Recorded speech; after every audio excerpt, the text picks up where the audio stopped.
Marcelo. Eu gravei. Só que na hora de converter o vídeo, ele não converteu. Eu fiquei bem chateada. Não, eu entendi. É mais pelo geralmente gravador usado. Oi, professor. Eu pago o Zoom por mês, né? Então ele costuma gravar numa nuvem, mesmo que eu feche o computador e tal. Eu deixei o computador aberto, deixei convertendo e perdi a gravação, fiquei arrasada. Aí entrei na nuvem, a nuvem só tem direito quem paga. Aí entrei para ver, não consegui. Falei, caraca, eu não acredito. Porque, tipo, eu entendo, né, que alguns não conseguem assistir na hora e tal. Mas, enfim, aí eu vou Professora, colocar... Oi. fala de novo sobre as datas da matéria, prova, revisão, porque quando a senhora falou antes, não estava gravando, não. Ah, tá.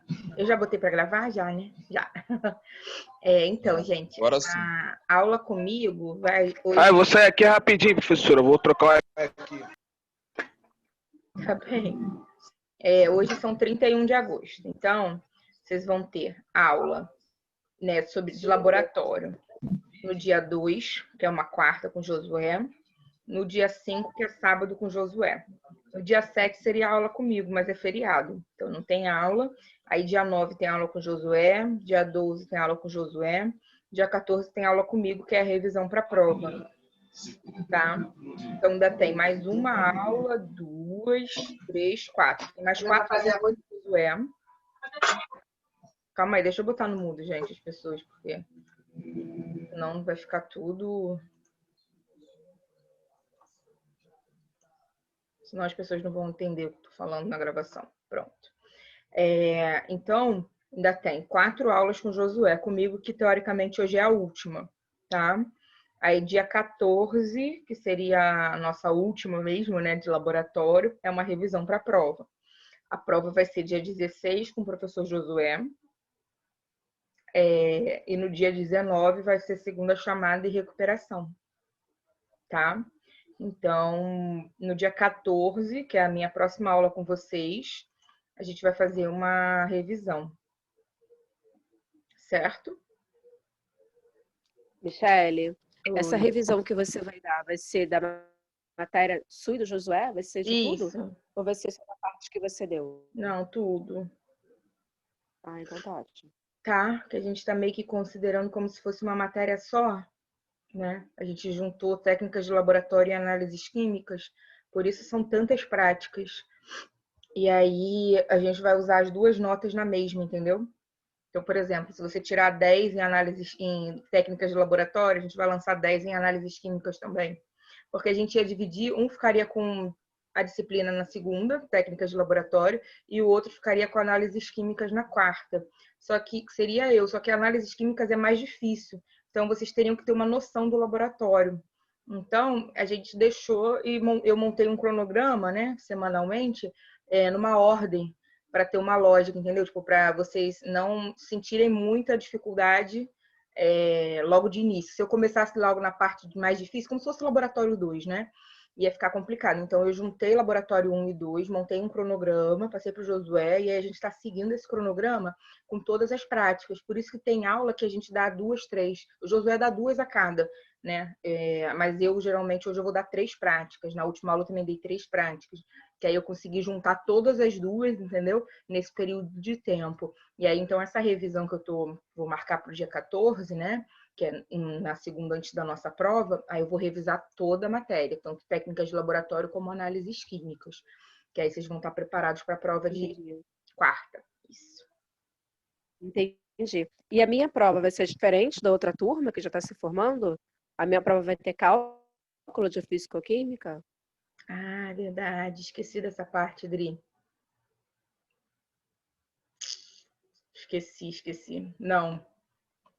Dos alunos da turma oficial não vai ter cálculo não de físico-química. Obrigada por lembrar. Nada. Michele, Só porque, assim, eu já vi, né? Mas o pessoal não viu. Sim, não, realmente. Tem. E o Josué deve ter dado... Na verdade, o Josué parou na segunda lista. Ele nem chegou a resolver a segunda lista de exercícios. Ele só resolveu a primeira. Michele, Hamilton falando. Oi, Hamilton, Michele, tudo nossa bem? turma se encerra dia 19, então? Isso. Tudo bem, boa noite. Nossa turma Boa se encerra noite. dia 19? Sim, a partir do dia 19, quem não está devendo à escola financeiramente, quem não está devendo nenhum documento, conta 45 dias para a emissão do diploma. Mas aí já podem pegar uma declaração de Ah, conclusão, tá. entendeu? O diploma, 45 dias, Tá tem que mandar bom. para o Não, tô devendo à CRQ. escola só documento mesmo. Então, a gente manda para o CRQ, Tô aí devendo alguns demora esse prazo de documentos. 45 dias, né, para eles autenticarem tudo certinho, volta para a gente assinar, né, a direção, e aí a gente libera, mas a gente já consegue liberar uma declaração para vocês a partir do dia 19, que vocês estão se formando, né? Aí Professora, o diploma mesmo só em 45 dias, mas com essa declaração, quem estiver precisando já consegue dar entrada no CRQ provisório, né? Porque toda vez a gente dá entrada é sempre provisório. Diga, Carla. Tá picotando. Tá falando? não, acabou de explicar. Aham. Quê? Tu quer falar alguma coisa, Carla, comigo? Meu teste tá ruimzona. Pô, meu teste tá ruimzona, tá melhor agora? Tá. Diga, meu bem. Não, a senhora tinha acabado de explicar. Eu ia perguntar e a senhora já respondeu na pergunta. Ah, tá. Sem eu perguntar. Foi mal. Então é isso, pessoal. E aí o pessoal da 0320 e da 0220, né? A antiga de sábado e a de durante a semana, permanecem com a gente e vocês estão liberados. Vocês já concluíram, faltava só o laboratório. Tá bem? Vamos lá, que é a aula Graças a Deus, graças a Deus. Que isso, gente? Quem tá falando desse graças a Deus aí vai sentir falta ainda. Eu, Carol. Eu mesmo, vou te perturbar no WhatsApp. Tenho cheio de dúvida lá para te perguntar. Oh, meu Deus! Saudades. Professora, Oi! vê se me responde. Você mandou Gente, você mandou mensagem? Pelo amor de Deus, eu fico aqui maluca, precisando de maluca. Manda aí! Michele, Gente, eu tô dando aula Agora- hoje. Hoje eu dei aula de laboratório desde as 7 da manhã. De 7 às 4h30. Aula de laboratório na Estácio. De 7 da manhã às 4h30. Tô repondo as práticas do semestre passado. Eu tô ficando louca, mas tudo bem. No final vai dar certo. Michele, Diga. Já deu. Cara, Hamilton, eu te mandei um comprovante lá da minha falta lá que eu estava de plantão, você nem visualizou, me ignorou, hein? Eu juro que não é de propósito, gente. É que eu não tô dando conta no meu WhatsApp. Eu vou trocar meu número, inclusive. Para que todo mundo perca o meu número, entendeu? Esqueçam que eu existo. Professora, agora é sério. Sério mesmo. Tô brincando, gente. Tá bom, então, tá perdoado. Fala, Carla, que eu tenho que começar. Professora, eu tô precisando de um conselho. Uns conselhos, né? Tá, rapidinho. Muito sério. Aí eu vou te mandar áudio quando acabar a aula. Despostar, por favor. Boa noite. Pergunta ao eu Leonardo. também quero, Leonardo. tem uma ajudinha também. Eu não gosto de áudio, não gosto. Escreve, tá bom? Eu tenho muita preguiça de escutar áudio, então escreve que a professora lê. Tá? O Leonardo, ele me manda áudio, aí ele escreve assim, professora, menos de 1 minuto, escuta o meu áudio, mas eu não gosto de áudio, por favor. Então vamos lá, gente, deixa eu começar a aula, senão eu não vou começar a aula. Gente, eu sou normal, Michele. Eu detesto áudios, ainda mais aqueles enormes. Gente, eu não escuto áudio Gente, eu mais sou ninguém. normal. Eu tenho uma preguiça, eu vou adiantando. Eu também. Gente. Vamos lá, pessoal. Então, queridos, hoje a gente vai falar sobre 3 tópicos muito interessantes. Eu diria para vocês que... Negrito, então. É o quê? Aí essa vai me responder. Ai, Jesus, tá bom. Conselho sobre a vida profissional? Me ignorou, tá vendo? Só porque eu ignoro ela no WhatsApp. Vou botar ela até no mudo, que daqui a pouco ela vai ouvir, vai querer responder. Aí, tá vendo? Vamos lá, gente.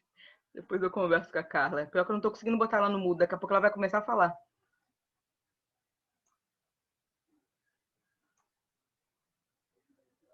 Então, acho que ela até saiu, coitada da menina. Não era para ela sair, não. Era só para ela ficar calada um pouquinho para poder começar a aula.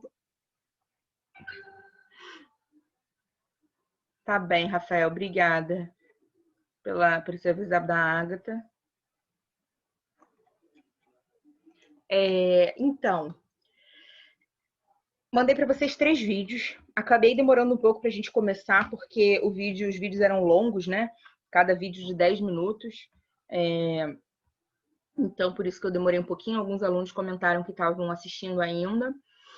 As 2 primeiras aulas práticas, né, que eu passei para vocês como vídeo ali, era ponto de ebulição e ponto de fusão. Então, primeiro a gente vai conversar sobre essas definições e depois a gente vai conversar sobre a forma como a gente faria no laboratório, que é idêntica à forma, né, que eu passei nos vídeos. Só que tem outras formas da gente fazer essas aulas também. E aí eu vou falar com vocês um pouquinho, né, sobre essas determinações, né, de ponto de fusão, de ponto de ebulição, que a gente pode fazer de outras formas. Além dessas 2, né, a terceira era a cromatografia em papel. E o Rafael perguntou ali, né, no chat, a gente já viu cromatografia? Vocês não veem cromatografia. Vocês só veem essa prática no laboratório. Então, eu aproveito o horário do laboratório para falar um pouco sobre essa técnica de cromatografia, que é uma técnica de separação, tá? Mas que a gente utiliza muito na área química, na área farmacêutica, na área de cosméticos, na área de meio ambiente. Praticamente todas as áreas, elas acabam tendo, né, a possibilidade de usar a cromatografia por ser uma técnica muito rápida, né, e de muita precisão. A maioria das empresas, né, dos órgãos de pesquisa acabam utilizando essa técnica. A gente não tem os equipamentos na escola, né? São equipamentos muito caros. Tem equipamentos que são mais baratos, assim, que vão custar, por exemplo, $100 mil, mas tem equipamentos que vão custar $600 mil, né? Mais de $1 milhão. Então, a gente não tem esses equipamentos na escola. Como é que a gente faz? Para apresentar, né? Eu incluí essa prática quando eu entrei na escola devido à importância da cromatografia. Então, eu apresento para vocês o conceito, tá? E falo um pouquinho que existem outras formas de utilização, né, dessa cromatografia. Então, é isso que eu vou passar para vocês. Então, vocês não têm a cromatografia, é o primeiro contato mesmo, tá? Vocês ainda não tiveram nenhuma outra disciplina que falasse sobre cromatografia. A disciplina que se fala, né, sobre cromatografia, geralmente, né, ou é uma disciplina muito específica, por exemplo, cromatografia gasosa, cromatografia líquida, mas normalmente as escolas, né, utilizam dentro da análise instrumental. Agora, por exemplo, na faculdade eu não tive, né? Eu tive no técnico a cromatografia dentro da disciplina de análise instrumental. Então, eu tinha uma cromatografia voltada para a parte de espectrofotometria e uma cromatografia voltada para a parte, quer dizer, dentro da análise instrumental, desculpa, misturei tudo. Eu tinha a cromatografia, uma professora. Na outra parte da análise instrumental, eu tinha um professor de espectrofotometria. Então, era assim que era dividido. Na faculdade, eu não tive a cromatografia. Eu tive só a parte de espectrofotometria, absorção atômica e tal, que é uma outra parte, né? Então, essa parte que eu passo para vocês é do que eu vi no técnico, né? E aí por isso que eu incluí essa disciplina, essa prática, por conta dela ser bem simples e a gente conseguir fazer com que a gente tenha no laboratório e devido à importância dessa técnica. Então vamos começar. Deixa eu ver se tem coisa no chat.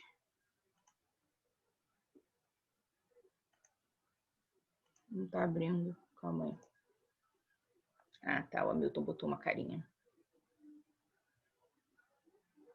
Osvaldo, eu não consegui ver seu TCC ainda. Eu tava preparando as coisas da aula de hoje, tá? Você me mandou aqui no privado para o aceite do TCC, era só trocar aquele item. Eu preciso olhar ainda, tá? Todos os TCCs eu tô olhando ainda antes de pedir para imprimir. Eu tenho que dar o ok, tá bem? O Josué também teria que dar o ok. Michele, meu amor, olha lá o nosso. Dá uma olhadinha lá, por favor. Gente, eu já recebi uma versão de vocês hoje. Já olhei, vocês ainda querem que eu olhe rapidamente a outra versão e vocês fizeram de novo. Tem que ter calma, são 9 grupos de TCC.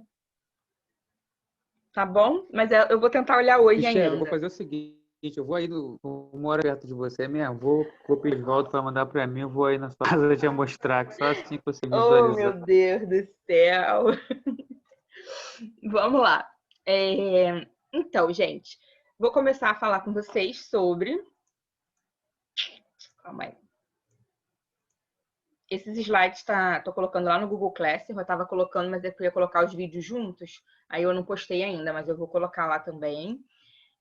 Determinação do ponto de fusão.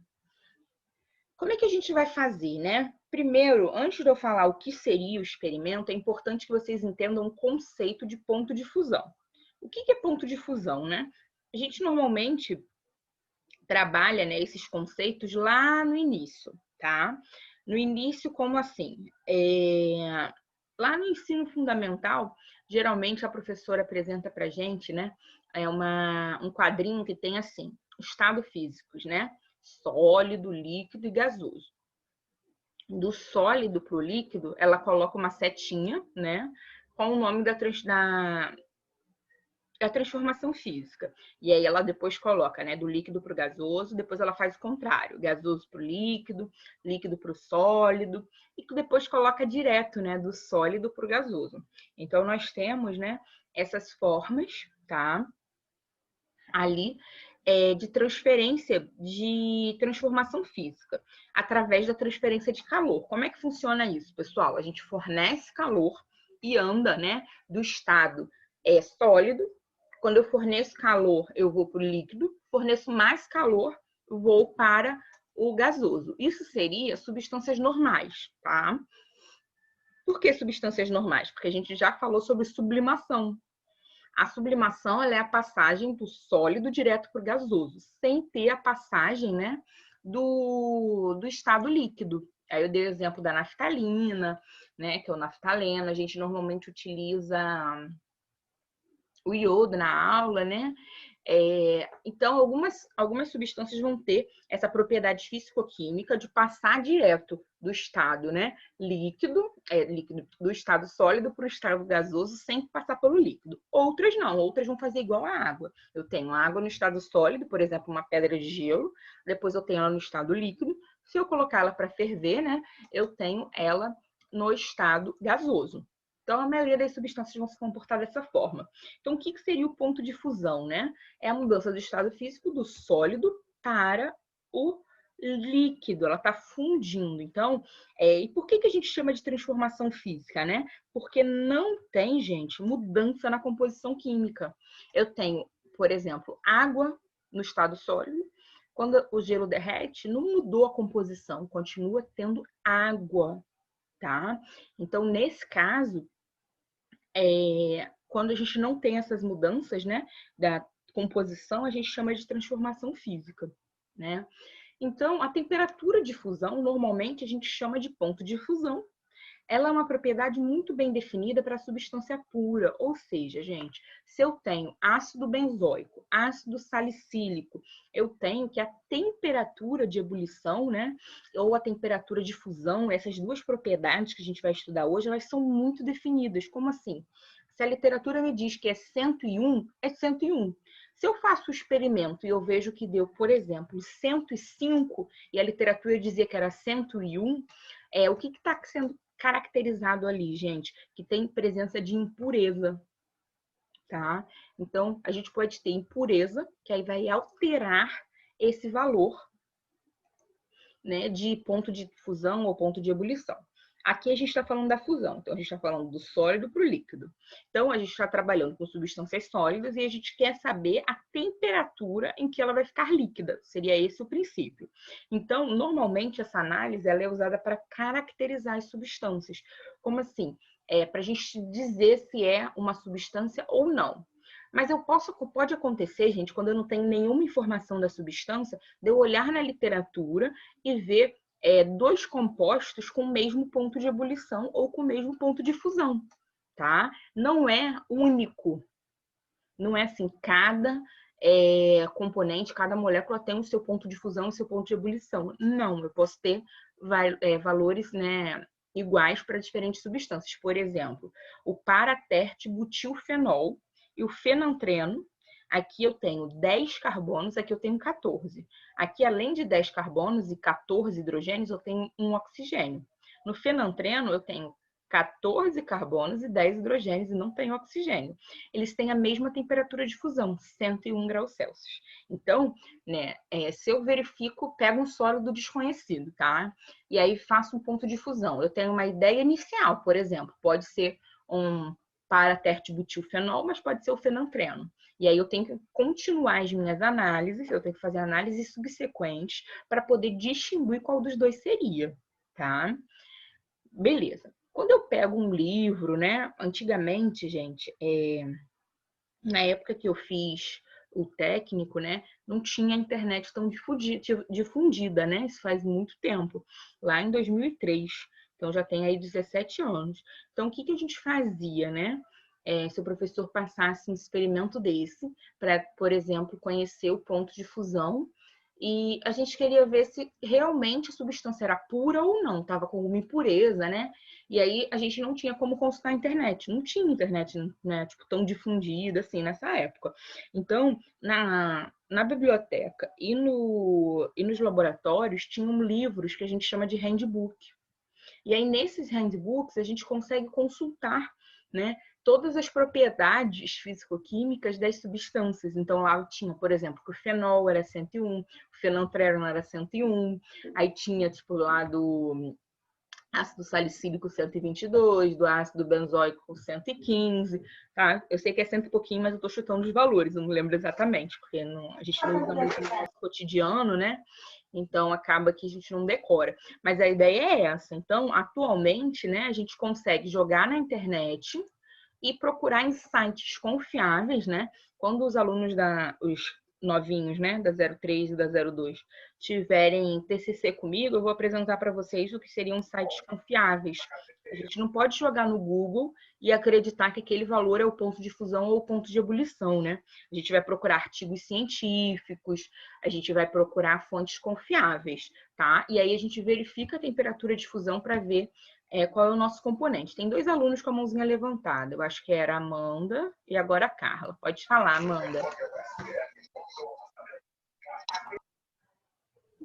É porque a internet está muito ruim para mim, tá falhando a beça. Eu não sei se é a minha ou se é a sua. Entendi. Tem mais alguém falhando, gente? Aqui para mim tá... Sua amiga, tá no mesmo sufoco que eu. A minha tá normal, não tô entendendo a professora. A minha tá normal, tudo ok. Tem hora que corta, eu não escuto nada que você fala. Entendi. A minha tá normal, professora. Amanda, É aqui também tá porque falhando a- também. a da Amanda tá falhando pra caramba a tua voz, Amanda, deve ser teu. Agora mesmo tô ouvindo é picotando, todo mundo. Eu acho que pode ser a sua aí. Eu vou sair, eu vou tentar entrar de novo, tá bom? Tá bom, Amanda. Oi. A próxima era a Carla. Oi, Carla. Levantou Sim, a mão. professora, a gente tem que gravar a temperatura? Gravar? Não. Então, foi isso que eu comentei. A gente tem, né? Ou ao longo do tempo a gente vai...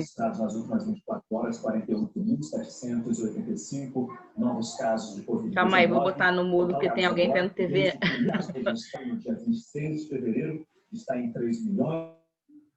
Pronto, Carla. Não tem que gravar, não, tá? Isso a gente consulta, né? Por exemplo, consulta, como eu falei, nos handbooks, nos livros, né? Em artigos científicos, ou a gente vai ter uma tabela. Se você fazer uma prova de concurso, alguma coisa, né? E tem uma análise, por exemplo, de caracterização de substância, vai ter alguma tabela com as prováveis substâncias, vai ter que ser fornecido, não tem como a gente gravar, né? Então, a princípio, assim, a não ser que seja da água a gente tem que saber, mas o restante dos componentes não tem como a gente saber de cabeça, não. Tá.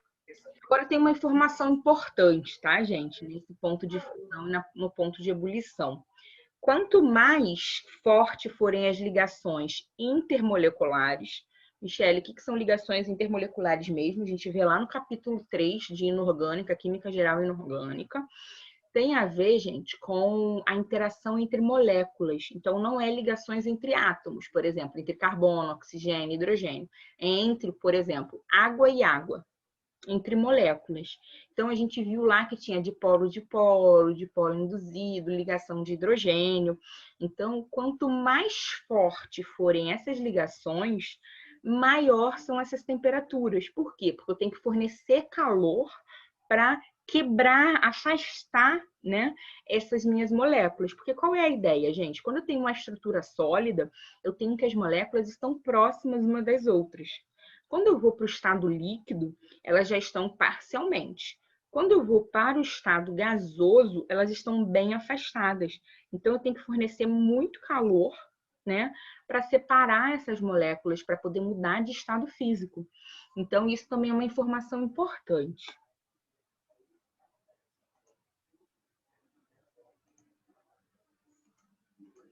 Beleza. Como é que é feito o experimento, né? Vocês devem ter visto, quem conseguiu ver o vídeo, que a gente utiliza normalmente, né, um tubo específico, se chama tubo de Thiele. Ele tem, gente, ele é como se fosse um tubo de ensaio, mas a lateral dele tem um braço, né, um tubinho aqui, formando esse bracinho. Por quê? O objetivo desse bracinho, gente, é porque quando a gente vai aquecer aqui, ó, o bracinho dele, a gente consegue formar uma corrente de convecção para transferência de calor. Quando a gente fala em transferência de calor, né, existem 3 formas. Por condução, por convecção e por radiação. Quando a gente está falando em condução, é quando a gente, por exemplo, aquece, coloca para cozinhar alguma coisa no fogão, tá? E esquece uma colher dentro. Só que a colher, ela é toda de metal. E aí você deixou na panela. A panela está aquecendo, está cozinhando alguma coisa, enfim. Quando você vai colocar a mão, você sente que ela está muito quente. Então, aquilo ali é um condutor de calor. Então, condução. A convecção é quando a gente tem ondas de convecção, né? Passando. Então, aqui forma uma corrente de calor. E ela caminha, né? Ela faz esse caminhozinho aqui, ó. Ela sobe, depois desce, sobe, desce, para aquecer essa amostra. E radiação é quando a gente tem ondas, né? Aí a transferência de calor é via ondas. Tem mensagem no chat.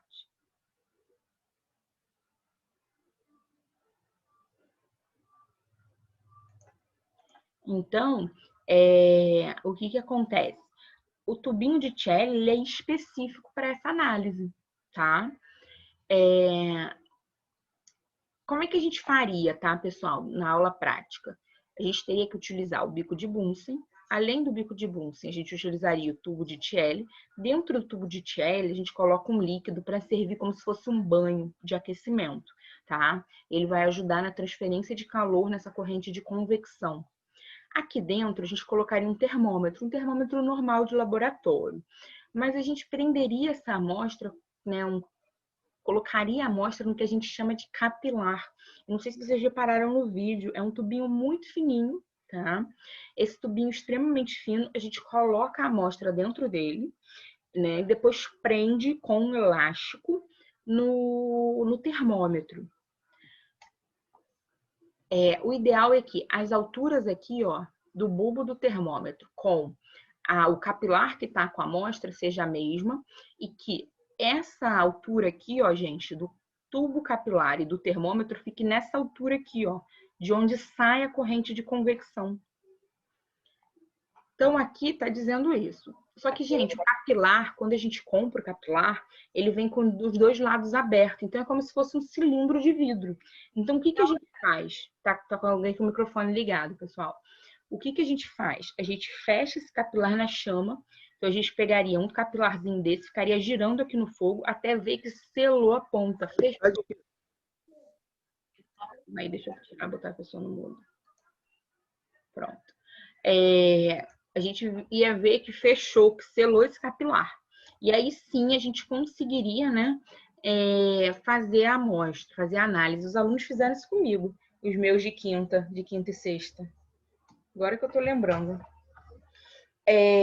Talvez os de sábado não tenham feito com o Josué, mas o pessoal que está se formando durante a semana fizeram.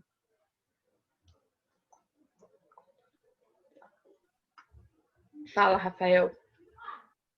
Por favor, você levantou a mão. Esse capilar aí, ele pega menos volume do que uma gota? Menos Porque, tipo, daria para usar ele numa titulação para tipo, pegar menos do que uma gota para não passar do ponto máximo que você quer? Então, não tem como, porque eu não tenho como pegar nenhuma gota com ele praticamente. Eu não vou conseguir segurar, ele é muito fino.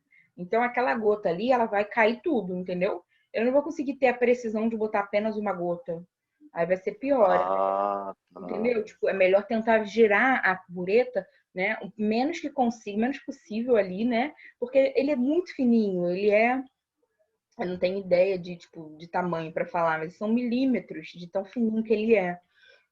E aí acabaria que não conseguiria, entendeu? Tipo, segurar aquela gota e aí subiria um pouco mais pela capilaridade, né? E quando a gente fosse tentar dispensar no Erlenmeyer, ia acabar virando. E assim, outra coisa importante, né?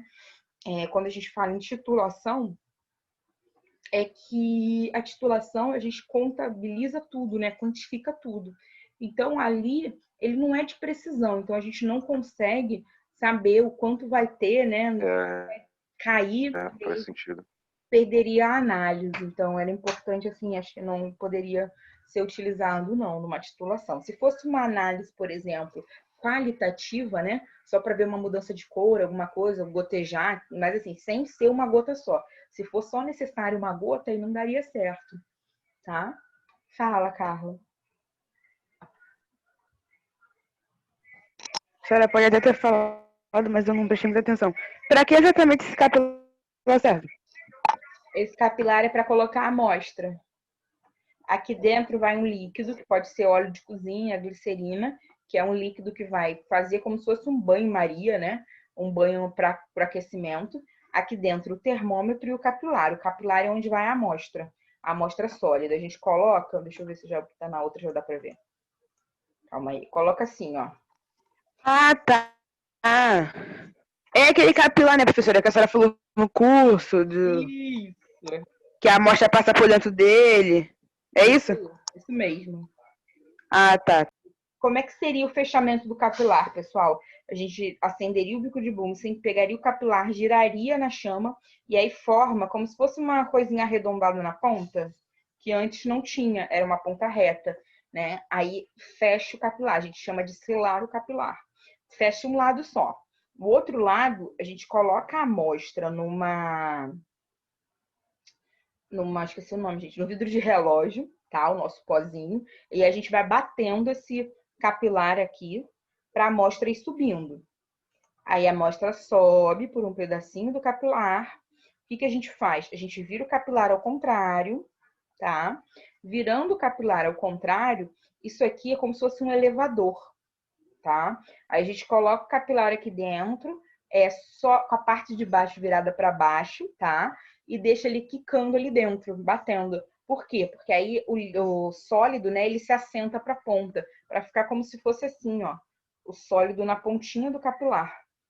E aí é importante que a gente coloque esse sólido na altura do bulbo do termômetro, porque o que a gente quer medir de temperatura não é a temperatura do óleo que está fazendo banho, é a temperatura do sólido. Então, esse bulbo ele tem que ficar grudadinho, né, no nosso sólido. E aí a gente coloca o termômetro, o bulbo, né, e depois prende. Mas aqui seria mais ou menos o que a gente faria. Então, a gente fecharia o capilar, colocaria no tubo de Thiele com o líquido, né, que poderia ser óleo, poderia ser glicerina, e prenderia, né, o termômetro junto com o capilar para poder começar o aquecimento. Aqui eu coloquei uma foto de como seria, né, esse tubo de Thiele com óleo, tá? Aqui é uma imagem, né, um desenho. E aqui, gente, eu coloquei para vocês verem que a gente não precisa necessariamente fazer o aquecimento dessa forma. Existem aparelhos que são para medir o ponto de fusão, tá? Então, o que a gente faz normalmente, né? A gente pega o capilar da mesma forma, prepara o capilar com a amostra, coloca o capilar dentro desse pedacinho aqui, tá? Aqui do lado do termômetro, o termômetro está aqui para fora, tá? E a gente coloca o capilar encaixadinho aqui. E aqui, ó, a gente olha como se fosse um microscópio, só que só tem um ocular, né? A gente olharia e aí a gente consegue ver o momento que está derretendo. No momento que começa a derreter, né, a fundir, a gente anota a temperatura. Então, não precisaria ficar com bico de Bunsen aqui, né? Preparando esse banho, eu teria um equipamento. Só que um tubo de Thiele custa, sei lá, R$50. Um aparelho desse está custando pelo menos 2.000 e poucos reais, né? Então, né, dependendo do local, vai utilizar ainda o tubo de Thiele, a maneira mais rústica, digamos assim. Dúvidas? Rafael está com a mão levantada. Esses capilares aí, quando eles são fechados numa ponta, eles se tornam descartáveis? A capilar é descartável. Mesmo que a gente coloque a amostra, não tem como lavar para tirar. É muito fino. Não tem como. Eles são sempre descartados. Assim, às vezes a gente batendo aqui, ele quebra o vidro. De tão fininho que ele é. Tem que ter muito cuidado. Eu imagino que, dependendo da pessoa, botando a mão naquilo ali, vai quebrando um... Michele vai quebrar igual macarrão. Gente, é tipo um macarrão. É tipo, arrasou no exemplo. É tipo a espessura de um espaguete. Espaguete, o nome daquele macarrão compridinho? É, né? Sabe, espaguete, gente? Eu tô viajando. Fidelino, espaguete fidelino, Michele, que é mais fininho. O fininho, espaguete fidelino, o bem fininho. Isso mesmo. Parece aquele negócio que a gente usa para fazer até letria, sabem? Que é um macarrão bem fininho, mas o macarrão ele já é assim, né? O da letria, ele já vem tipo num ninhozinho. Ninguém sabe o que é letria, gente? Eu tô viajando aqui? Sozinha, pensando no Natal? Porque gordo é fogo, né? Associa tudo com comida. Você tá falando daquele macarrãozinho de sobremesa, não é? Ih! Bota fritinho em cima da... O cabelinho de comida árabe, não é? Então, tem na comida árabe também, mas tem a letria.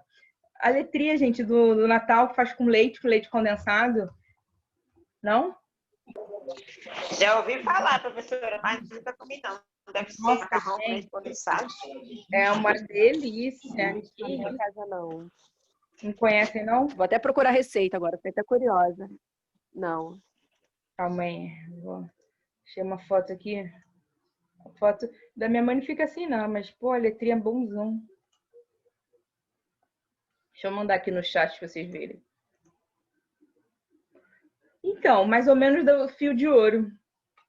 Ele até colocou, o Oswaldo colocou aqui, assim, tipo, fio de ouro, tipo, a espessura do fio de ouro.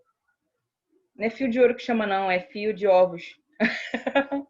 A comida, eu pensando na comida já. Não sei por que eu não tô conseguindo mandar a foto. Eu vou mandar no WhatsApp pra vocês, mais fácil.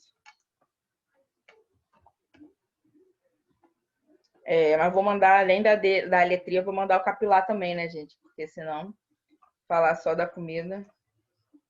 Tá abrindo aqui. O Rafael já falou alguma coisa? Já perguntou? Não me lembro. Ele tinha levantado a mãozinha. Rafael? Oi? Não levantei não. Então tu já tinha perguntado antes. Sim, era aquilo lá. Beleza. Então tá. Tá abrindo aqui, quando abrir eu mando para vocês. Vamos continuar. Então, gente, aqui era só para mostrar para vocês o passo a passo, como a gente faria em aula. Isso aqui é bem legal. Quando a gente vai fazer a determinação, né, dessas propriedades e tal, para temperatura de fusão, é um sólido que a gente está trabalhando, né? Para isso, gente, a gente tem que observar todas as mudanças que vão acontecer. O que a gente quer mesmo é o líquido, mas a gente vai sempre observar essa deformação, depois começa a formar a primeira gota, depois desaparecem os últimos cristais, então a gente consegue ver, por mais que seja bem rapidinho, sabe? Dá pra gente ver tudinho. Abrir aqui.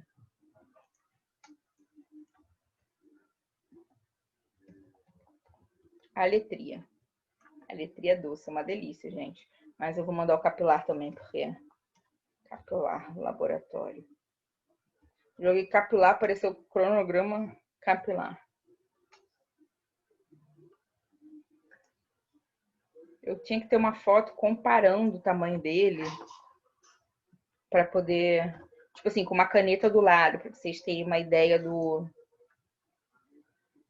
tamanho do capilar.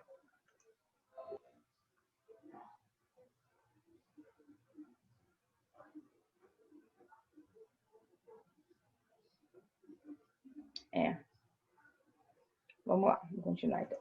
E aí, como é que funciona, gente? Inicialmente eu tenho meu sólido, né? Coloquei lá no capilar, isso aqui tá ampliado 1 milhão de vezes, né? Começo a aquecer. Conforme eu começo a aquecer, começa a surgir a deformação. Depois, começa a formar as primeiras gotinhas de líquido. E aí começa a sumir os cristais que tinham. E por último, o líquido. Então, a gente sempre vai observar isso. É muito, assim, é muito mágico, parece, sabe? Química é lindo, né? Então, a gente começa a ver esse sólidozinho todo, depois ele começa a se deformar, começa a formar aquelas gotinhas de líquido, mas a gente só considera a temperatura de fusão mesmo quando está todo líquido. Porque isso aqui é muito rápido, tá? Essas etapas. Dúvidas? Antes de a gente falar do ponto de ebulição. Apareceu aí para vocês a imagem do capilar? Apareceu. Ele... E daquele macarrão também. O macarrão, gente, vou falar para vocês que... Não, porque aqui, tem uma vizinha aqui que faz isso no Natal. Mas ela faz aquele macarrão grossão, um negócio ruizão. Sério, não, gente, esse macarrão é muito fininho, é maravilhoso. Então, vamos lá. Ponto de ebulição. A próxima, né, o próximo experimento seria o ponto de ebulição. Mas o que seria, né? Como é que seria definido esse ponto de ebulição? Então, a gente tem lá o nosso líquido, a gente aquece esse líquido, tá? No momento em que esse líquido passa para gás, é o momento, né, em que a gente anota o ponto de ebulição, tá? Como é que a gente observa isso na prática, né? Geralmente, a gente vai usar o capilar novamente, só que agora, gente, é um líquido, né? Então, a gente usa um tubinho de ensaio e um capilar dentro desse tubinho de ensaio. Quando começa o ponto de ebulição, né, sai uma corrente de bolhas de vapor, elas começam a sair, você começa a ver, né? E aí que sim é o ponto de ebulição. Mas a definição de ponto de ebulição seria o quê, gente? É quando a pressão de vapor desse líquido aumenta até o momento em que a pressão de vapor é igual à pressão atmosférica. A pressão aplicada no ambiente, geralmente é a pressão atmosférica.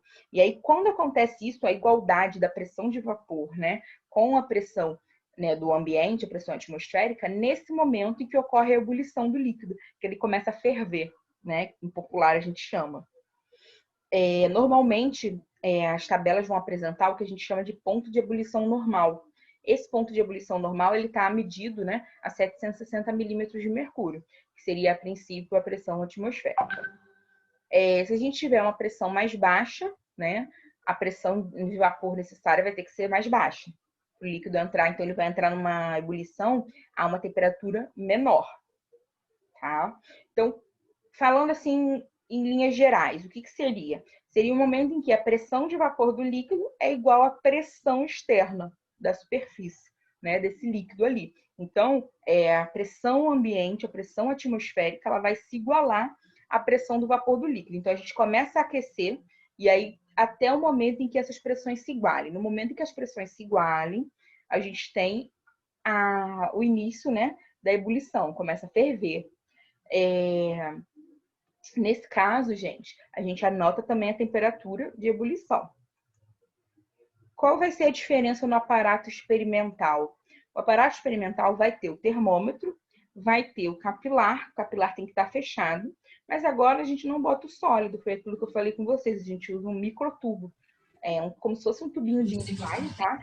Mas ele tem um diâmetro bem pequeno e ele é menorzinho, tá? Então ele não é tão comprido. Então a extremidade aberta fica para baixo.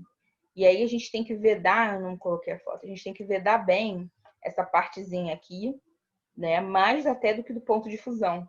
Porque se ficar um pouquinho aberto, aí não é suficiente para a gente conseguir ver essas bolhas saírem de maneira vagarosa, tá?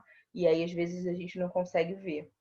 Então tem esse cuidado aí, mas o ponto de ebulição seria isso. A temperatura em que começa a entrar em ebulição, ferve, digamos assim, e aí aqui dentro a gente visualizaria um monte de bolinha de vapor. Sai um cordão de bolinha de vapor E aí, nesse momento, a gente anota a temperatura do ponto de ebulição. Dúvidas? Também tem um equipamento para determinar o ponto de ebulição?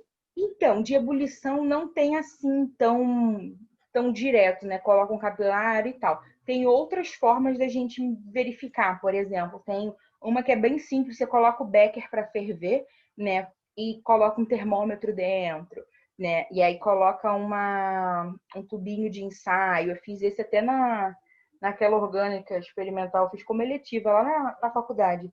A orgânica experimental 1, que o pessoal da licenciatura faz. Aí o professor, eu não me lembro o nome do professor, era um senhorzinho, ele fazia uma comparação entre o do tubo de Thiele e esse outro que era no becker. Aí era um becker, aí ele pegava o tubinho de ensaio, botava ao contrário dentro do becker, e botava no tripé e na tela de amianto e colocava para aquecer. Esse era o que a outra forma alternativa que ele tinha apresentado. Mas eu não conheço nenhum equipamento que faça a determinação como esse do ponto de fusão. Deixa eu ver se eu acho aqui. Determinação do ponto de ebulição automático. Pode ser que tenha. Eu só lembro desse do Becker. Ponto de fusão. Destilação. Quando eu joguei aqui não apareceu, não. Peraí, analisador do ponto de ebulição de líquidos. Achei um. Vou jogar aqui no WhatsApp também.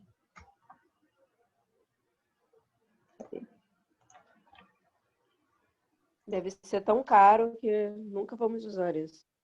Eu nunca vi. Assim, ele é... Cadê? Ele parece que tem como se fosse um banho dentro. E aí, nesse banho, parece que coloca alguma vidraria aqui dentro. Eu fico vendo aqui.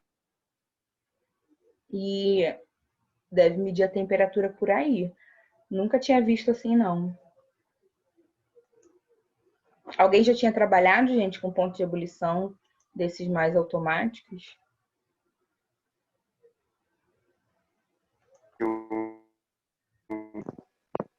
Pô, tem uns bagulho que... É o quê? Não consigo entender, não. Alô? Oi? Tem alguém aí, gente? Ou caí, será? Tem, tá todo mundo aqui. Oi, Todo mundo aqui. Positivo, positivo. Elô levantou o bracinho. Pode falar, Elô.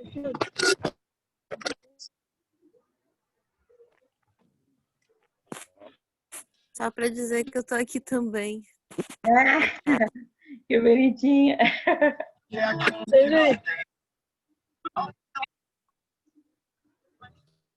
Então, beleza. Então, alguma dúvida, gente, em relação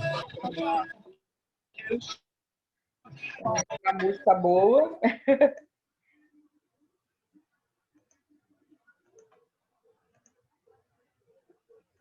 Beleza, então vamos para a cromatografia. Diria que talvez seja a mais nova para vocês, né? Ponto de fusão e ponto de ebulição vocês já tinham meio que associados, né? Já viram, né? Aquelas transformações físicas lá do ensino fundamental, mas a cromatografia talvez seja uma palavra nova. O que significa cromatografia, pessoal? É um método de separação, tá? Inicialmente, a cromatografia ela era associada à separação por cores, devido, né, a cromo ser de cores e grafia de escrever. Como é que a pessoa que inventou, né, que descobriu, digamos assim, a técnica de separação, ela fez? Ele era um botânico, ele estava trabalhando com algumas plantas, aí ele pegou como se fosse uma bureta, tá? Que é o que a gente chama de coluna cromatográfica. É como se fosse uma bureta, porque ela tem uma torneirinha embaixo, mas ela não é tão estreita, ela é mais larga, como se fosse uma proveta, digamos assim. Então ela tem essa largura assim, toda de vidro, e embaixo tem uma torneirinha. Aí o que ele fez? Ele recheou ela com carbonato, com sólido, tá? colocou um extrato de plantas, pegou as plantas dele, dissolveu as folhinhas, né, em etanol. Em etanol? Foi em éter. Ele dissolveu em etanol e virou nessa coluna, que estava recheada com carbonato. Depois que ele fez isso, gente, ele colocou o éter como fase móvel. E aí o éter separou em várias cores os pigmentos presentes naquelas folhinhas. Por isso que ele deu o nome de cromatografia e falava que era uma separação por cores, né? Atualmente a gente sabe que isso não é verdade, a gente consegue pegar um componente transparente, né? E separar ele de acordo com os seus componentes, independente de ter cor ou não, né? Eu posso separar, sei lá, 10 componentes que tem numa amostra, todos eles serem incolores, então não tem nada a ver com a cor, tá? Tem a ver com a afinidade entre eles. Então é um exemplo clássico. Os alunos que já fizeram meus cursos de cromatografia gasosa, de cromatografia líquida, eles vão falar, porra, Michele, o mesmo exemplo sempre. Mas o exemplo clássico. Estou chegando na escola, tá? Estamos com aulas presenciais. E aí começaram as aulas da turma nova semana passada, por exemplo. Aí eu chego... Isso não, professor, eu vou ficar sentido. Encontro vocês, tá? Vocês estão ali na portaria conversando. Mas quando eu passo, eu vejo o pessoal da turma do primeiro período, começou semana passada. Aí eu passo por eles, dou um oizinho, porque a gente ainda não tem intimidade. Mais um pouquinho à frente, eu vejo vocês, eu paro, alguém fala comigo. Ah, professora, já viu meu TCC? Osvaldo. Michele, já viu meu TCC? Hamilton, corrija logo o nosso TCC. Enfim. E aí eu falo, ah, tá bom, não sei o quê. E entro na escola. Só que eu parei ali e falei com vocês. Então é porque eu tinha mais afinidade com vocês. É porque eu gosto mais de vocês? Não, gente. É porque os novatos eu ainda não conheço, entendeu? Só por isso. Mas você gosta mais da gente. A explicação, se fosse assim, se Amanda, né? Se fosse, tô zoando. Eu ia passar direto, tô brincando. Carla, então. Né, Michele? Jamais, eu tô com saudade de você, Amanda. A Carla tem que passar direto, voando, professora. Vai deixar eu ia passar direto, porque eu não aguento mais falar com a Carla. Eu sei que eu sou xodó. Eu sei que eu sou xodó. Vocês me amam, cara. Vocês vão sentir muita falta de mim. Então, Sai daí, Carol. Tem a ver com afinidade. Por exemplo, eu encontro vocês, tá? Aí encontro a Carla, a Amanda, a Rose, a Elô, a Carolzinha, todo mundo ali. Aí eu paro e falo com vocês. E aí, gente, como é que vocês estão? Não sei o quê. Eu tenho mais afinidade com vocês. Então, ó, eu fico mais comigo. É exatamente esse o conceito. Por quem eu tenho mais afinidade, eu vou ficar mais tempo conversando. Por quem eu tenho menos afinidade, eu passo direto. Deixa eu tirar o microfone, que essas meninas começam a falar comigo, deixa o microfone ligado. Pronto. Então, gente, é uma separação. Então, é uma técnica de separação. Com qual objetivo? O objetivo é separar por afinidades, tá? Então, atualmente, gente, essa técnica, né, ela é utilizada... Calma aí, deixa eu botar no mudo de novo. Ela é utilizada em laboratórios de pesquisa e tal, que tem equipamentos, como eu comentei. Só que a gente consegue fazer isso de maneira super simples, né? Com papel de filtro. Então, qual era o objetivo, né, da cromatografia em papel? A gente sempre vai ter, quando a gente fala em cromatografia, em separação, duas fases. O que a gente chama de fase estacionária e fase móvel. A fase móvel, ela permeia, ela passa. A fase estacionária, ela está parada. Então, por exemplo, nesse exemplo que eu dei, quando a pessoa descobriu a cromatografia, a coluna recheada, né? A pessoa pegou uma coluna de vidro e empacotou, colocou um monte de sólido dentro. Ali é a fase estacionária, ela está parada. A fase móvel, ela é o éter que a pessoa colocou, o cientista, para percorrer a coluna. E aí, como é que a gente faz, gente? A gente coloca a amostra e a fase móvel num determinado momento. Quando a gente coloca as duas, eu vou falar injeta, porque eu estou pensando no aparelho automático. Quando a gente coloca em contato, a fase móvel começa a carrear os componentes que têm afinidade por ele. Eu era a fase móvel, a escola era a fase estacionária, né? Então, eu estou passando e vou demorar mais tempo com quem eu tenho mais afinidade. Então, quem tem mais afinidade pela fase móvel vai entrar e vai sair rapidamente. Quem tem mais afinidade com a fase estacionária vai demorar mais a sair, porque é como se fosse um sítiozinho, ela vai se ligar ali e ficar ali. Aí, depois de um tempo, ela vai e sai, tá? Mas a ideia é essa, como se fosse duas fases. Sempre vai ter duas fases. Então, a cromatografia é um método de separação. Algumas cromatografias podem identificar. Como assim, Michele? A cromatografia em papel identifica? Mais ou menos. As cromatografias que vão identificar são HPLC, acoplada a um detector que vai identificar por massa. Aí tem vários tipos de detectores. Aí, por exemplo, tem uns que vão detectar a presença de halogênio, né? Aí vai variar do tipo de detector que a gente tem, né? O tipo de coluna que está usando. Aí é um monte de informaçõezinhas. Mas, a princípio, seria isso que eu tinha que falar nessa primeira parte de cromatografia. Como é que é a cromatografia em papel? Pode falar, Amanda. Amanda levantou a mão. A gente pode fazer o que o menino fez no vídeo em casa? Pode. Pode fazer o que o menino fez no vídeo. Vou fazer. É muito legal, é muito Pode legal. fazer não, senão vai colocar fogo na casa. Pode fazer também, gente, com pigmento natural. Quer ver? Repolho roxo, beterraba. Funciona. Fica muito legal. Que aí Eu sou muito curiosa. vai ficar roxinho, vai separar os pigmentos. É muito legal. Tem outra pessoa com a mãozinha levantada. Rafael. Opa. Então, basicamente, a cromatografia é tipo uma separação de líquidos? Então, não é somente líquidos. A gente pode ter outros componentes. Por exemplo, eu posso ter uma cromatografia gasosa, no qual a minha amostra tem que ser gasosa. Vai depender de qual estado físico eu tenho. Aí, por exemplo, eu tenho a cromatografia líquida. Esse exemplo que a gente está trabalhando é com cromatografia líquida. A gente está colocando um pinguinho ali de pigmento, né? De tinta, de caneta, enfim. Mas eu posso trabalhar com gases. Aí eu não consigo fazer pela cromatografia em papel. Eu tenho que ter um cromatógrafo a gás. Mas aí tem vários tipos, entendeu? O conceito Sim. que é uma técnica de separação. Dá para separar quantidades, volumes grandes usando a cromatografia? Dá para usar.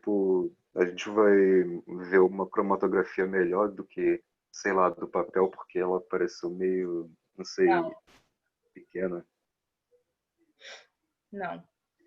O único momento que tem cromatografia é essa aula. Poxa. Então, você perguntou se daria para ter volumes maiores, né? Eu tenho um ex-aluno aqui do técnico da minha primeira turma. Ele é técnico em eletrônica e ele fez o técnico em química. Ele trabalha na GE. A GE tem cromatógrafos, né, níveis industriais. Tem um monte, né? Alguns instalados na Fiocruz. E aí eles têm assim, volumes, vazões absurdos, né, a nível industrial. E aí ele é responsável pela parte da... ele conseguiu acoplar as duas funções, né? A parte de eletrônica com a parte de química, do técnico em eletrônica com o técnico em química. Então ele é responsável pelos cromatógrafos da GE no estado do Rio de Janeiro todo. Aí, esses cromatógrafos, eles são enormes, assim, tipo tanques e tal, de 200 litros, cromatógrafos bem enormes, assim, né? Na Fiocruz tem. Eu nunca trabalhei, eu trabalhei na Fiocruz com cromatografia gasosa em 2007, mas era de bancada normal, né? Então, um aparelho, tipo, normal. Então, assim... Pô, esses aí são desenvolvidos pelos engenheiros químicos, né?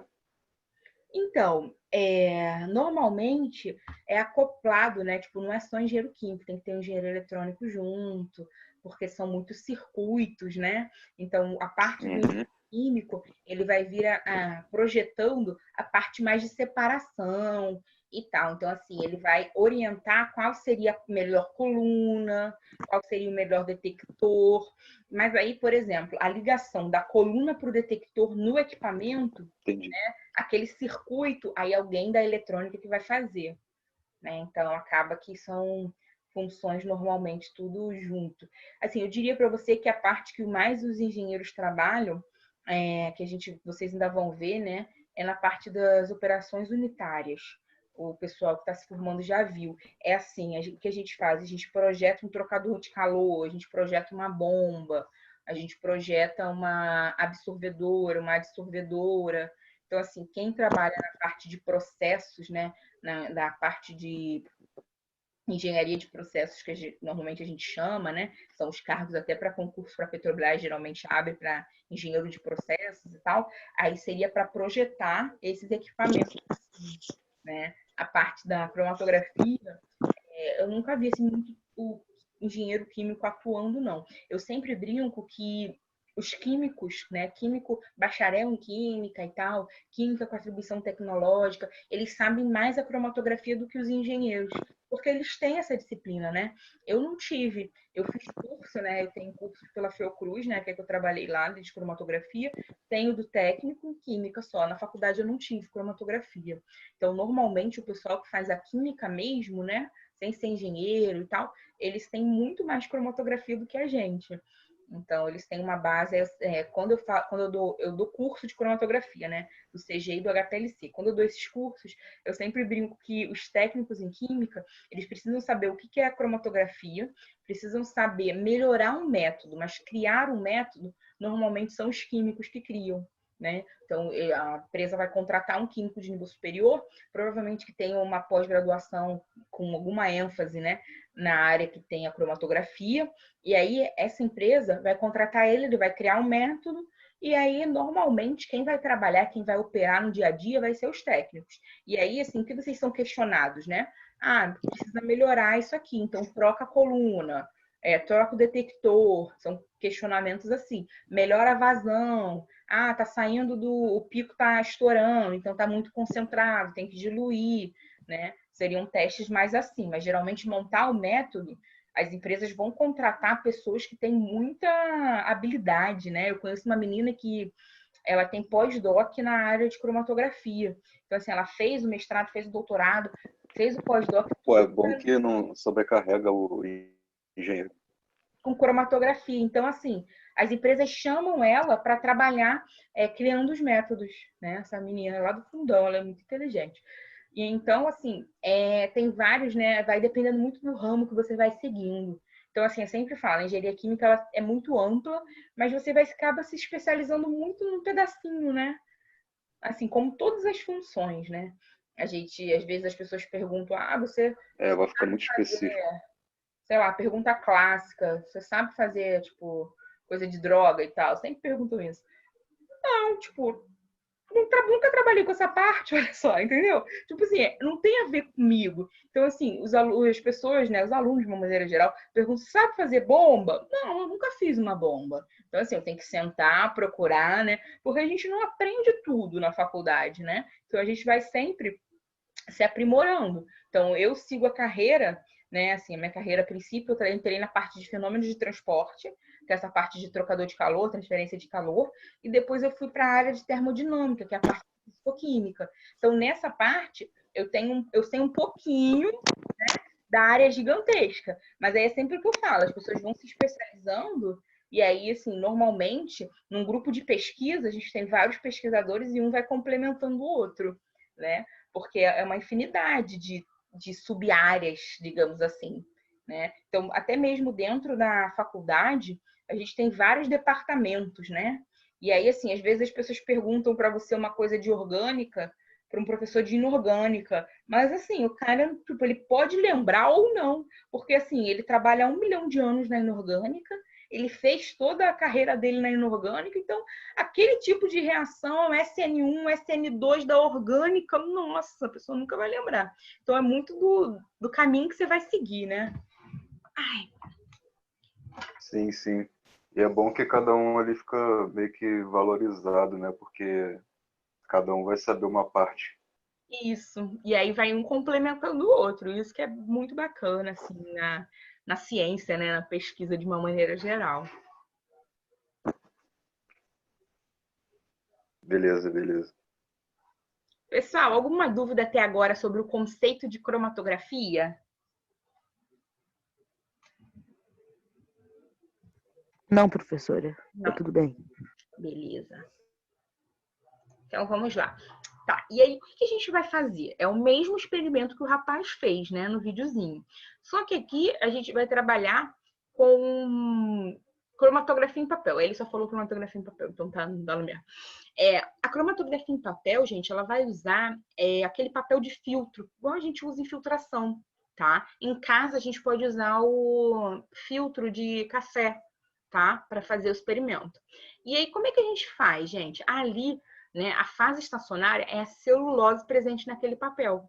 A fase móvel é quem vai permear o papel.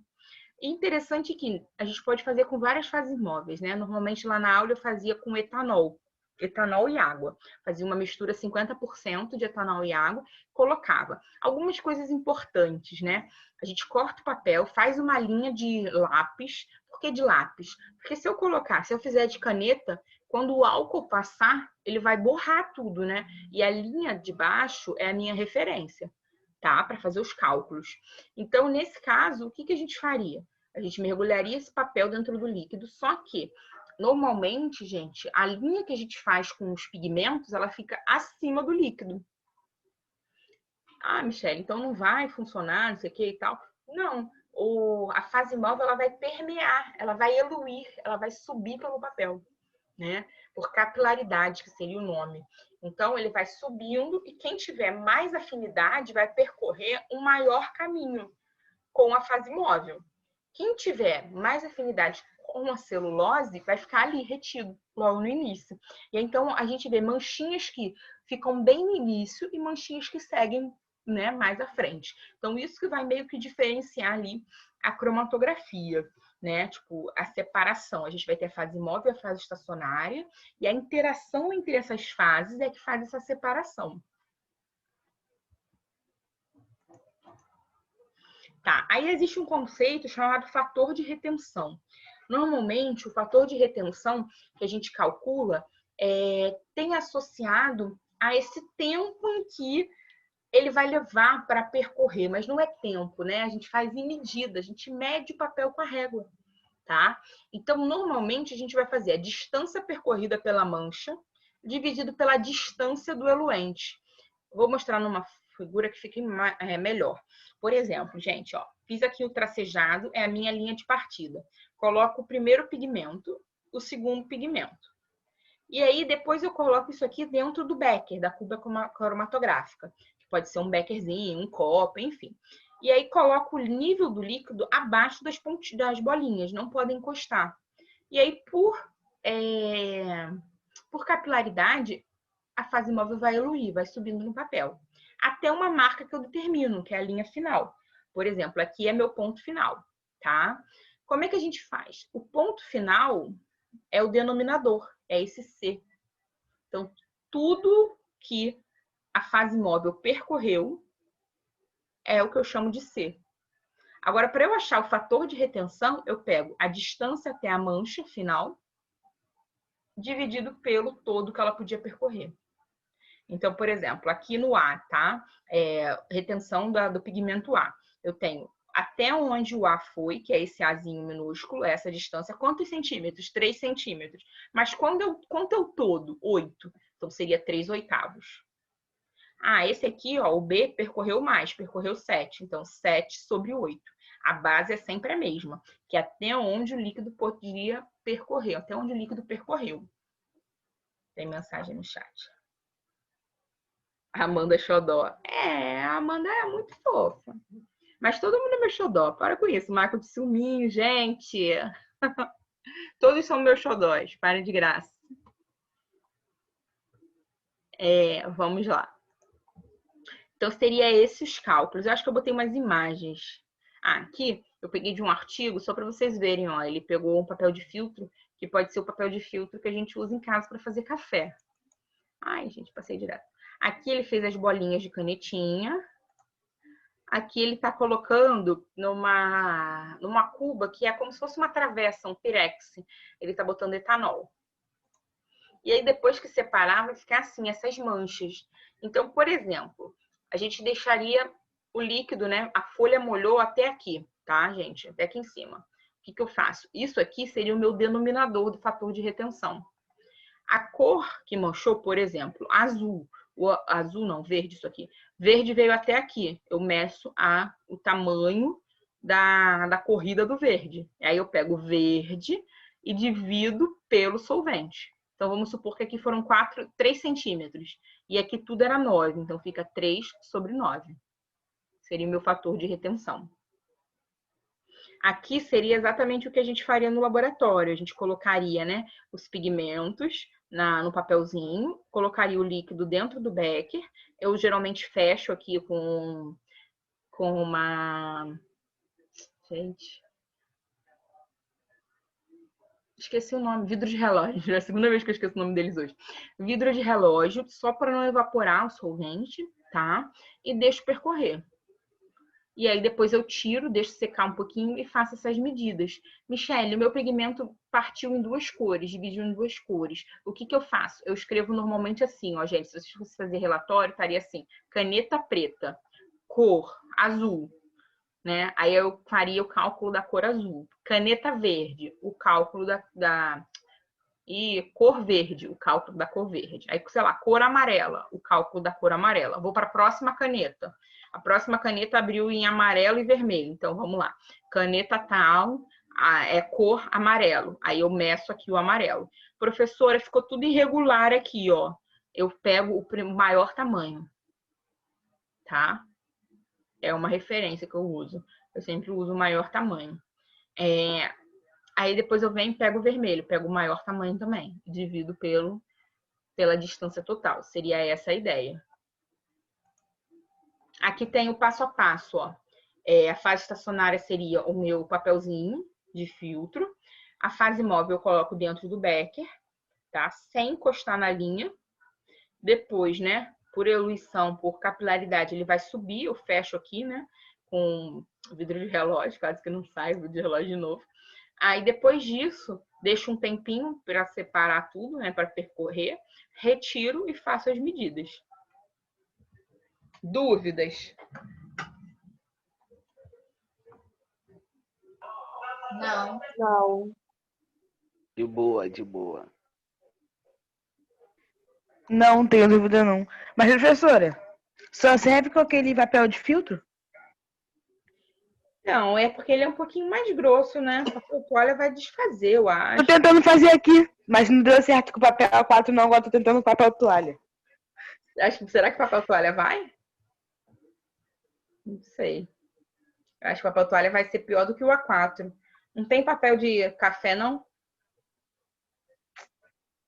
Não, minha mãe usa aquele negócio, aquele paninho. Ai, minha mãe também. Ela fala que é mais gostoso. O papel toalha deu certo, o papel A4 que não deu. Cadê? Mas já borrou tudo. Borrou tudo aqui. Aconteceu nada, só molhou tudo. Caraca. Preste atenção. Deixa eu falar uma coisa pra vocês, gente. Eu vou voltar até aqui pra vocês verem. Olha. Calma aí. Aqui. Essas bolinhas, elas têm que ter pelo menos meio centímetro o pontinho da bolinha, tá? E entre elas tem que ter pelo menos aí meio centímetro a 1 centímetro de distância, para não borrar uma com a outra. E não pode molhar essa linha aqui. O solvente tem que estar sempre abaixo dessa linha. Então, por exemplo, Carla, se você jogou o etanol, quando você mergulhou o papel, ele afundou dentro do etanol, já vai borrar tudo. Ah, então foi isso que aconteceu. Vou jogar isso fora. Faz outro aí, manda pra professora ver. Tem que Tá, vou esperar fazer. secar um pouquinho, né, professora? Aqui no vídeo ele pede para esperar secar um pouquinho. Para secar? Quando eu botar a cor, tem que esperar um pouquinho secar para poder botar depois. Ah, sim, senão vai borrar tudo, Carla. Tu botou a bolinha e jogou dentro do negócio? Cabeçuda, cara. Não, esperei secar, mas o que acontece? O papel toalha, ele é muito mole. Ele não é firme, não. Aí fica meio melequento, fica ruim. Quero ver quem vai fazer em casa. Aproveitar que todo mundo tem álcool 70, mandar foto no grupo. Vou até destravar o grupo. Ah, não vou destravar o grupo, não. Me manda no particular que eu mando no grupo. Eu mando com acetona. Se eu destravar o grupo, vou receber presença até semana que vem. Vai deixar ele, não destrava o grupo, não. Por favor. Dá uma paz, né? Trava na beleza. Jesus! Pô, teve gente mandando presença 3 horas da manhã, né? Né? Eu achei absurdo aquilo. Caraca, teve 2 aulas que eu não botei presença, professora. Tem alguma coisa a ver? Eu nem olho aquelas presenças, tá gravando, né? Eu sei quem participa e quem não participa. Professora, mas tem 2 aulas que eu não